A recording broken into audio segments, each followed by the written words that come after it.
معقول يا ست الكل لسه ما عملتيش الكنافة بالمانجا؟ طيب انتي مش شايلة كده مانجايتين مخزناهم في الفريزر؟ تعالي بقى نعمل مع بعض الكنافة بالمانجا بطريقة سهلة جدا جدا، ولا أبسط منها ولا أسهل منها.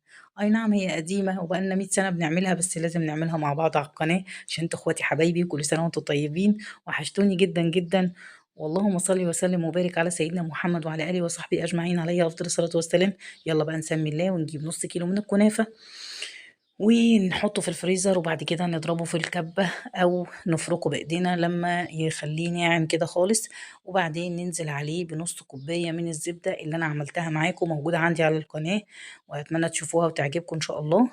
زي ما انت شايفة كده حاجة كده اللهم زد وبارك، تحفة جدا جدا.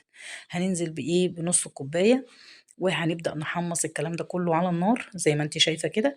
انا بعد ما حمصتها كنت انا عملت كوباية من السكر وكوباية من المية وحطيتهم على النار، وخليتهم غلوا كده مع بعض. بعد ما غليوا بكبكوا كده لمدة 5 دقايق، حطيت عليهم عصرة ليمونة، وبعد كده يلا قلبي وشقلبي كل الكلام ده كله مع بعضه عشان يبقى طعمه حلو.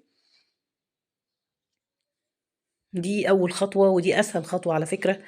انت مجرد ما تحمصي الكنافه خلاص كده الكنافه بالمانجا تمام وزي الفل. لو عندك بقى مانجا زبديه زي كده، انا كان عندي مانجايتين زبديه، اوعي تطلعيهم وتسيبيهم يفكوا، لو فكت هتبقى ميه وشوربه معاكي ومش هتعرفي تعملي بيها اي حاجه. هنا انا كنت بعمل بالتصوير كنت بقلب بالتصوير البطيء، معرفش انا كنت نايمه ولا ايه ما عرفتش اجري الفيديو، يلا ما علينا. هنجيب بقى الخفاقة ونحطها علشان نعمل الكريمة القمر دي. دي كوباية من الكريمة أو 85 جرام، 85 جرام من الكريمة. دي كوباية صغننة، مش الكوباية الكبيرة اللي احنا بنشرب فيها الشاي، لا دي كوباية صغيرة كده. وهنحط كمان عليهم زيهم بالظبط 85 جرام من الكريم باتسري، او زي ما انت بتقولي عليه بقى كريم باستري، زي ما انت عايزه. وكوبايه متلجه، بصي انا جبتها لك مره من فوق ومره من الناحيه التانية كده، يعني بحاول اشقلب لكم شويه بحاول ادلعكم انتوا حبايب قلبي. الكوبايه دي لبن متلج، هنحطها بقى في الخلاط ونبدأ نضربها بقى ايه ضرب مبرح. انا عندي مضرب البيض اتحرق الحمد لله فرحت ايه بقى قلت يعني اعمل في الخفاقة دي. بصي هنا بقى يا ستي انا حاولت اقشرها، بس كانت خلاص بقى بدأت تفك، فزي ما انت شايفة كده عصلجت معايا، عشان كده بقولك اوعي تسيبي المانجا لما تفك. رحت انا بقى واخداها على جنب عشان ما اوريكوش الفضايح، وقشرتها بقى ايه بالسكينة وقطعتها وبس كده.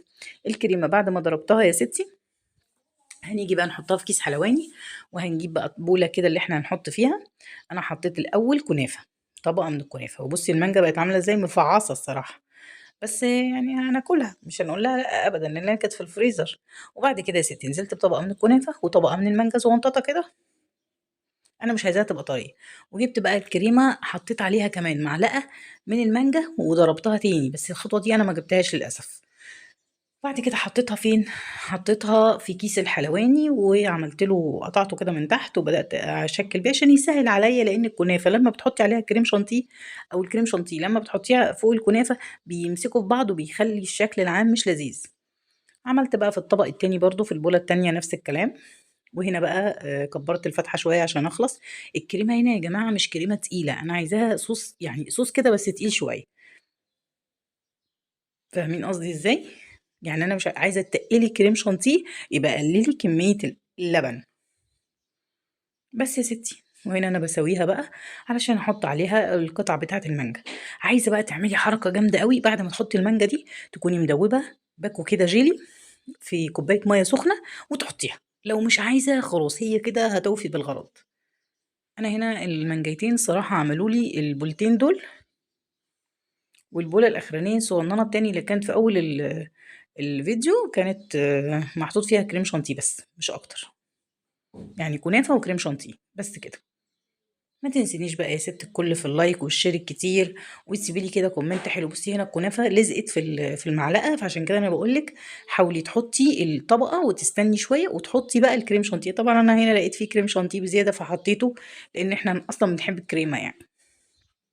بس يا ست الكل، وادي بقى الكنافة بالمانجا، زوقيها كده بقى وجرنشيها بقى زي ما انت عايزة. انا كان عندي كريز حطيت كريز وخلاص على كده. اشوفكم على خير في الفيديو اللي جاي، سلام عليكم.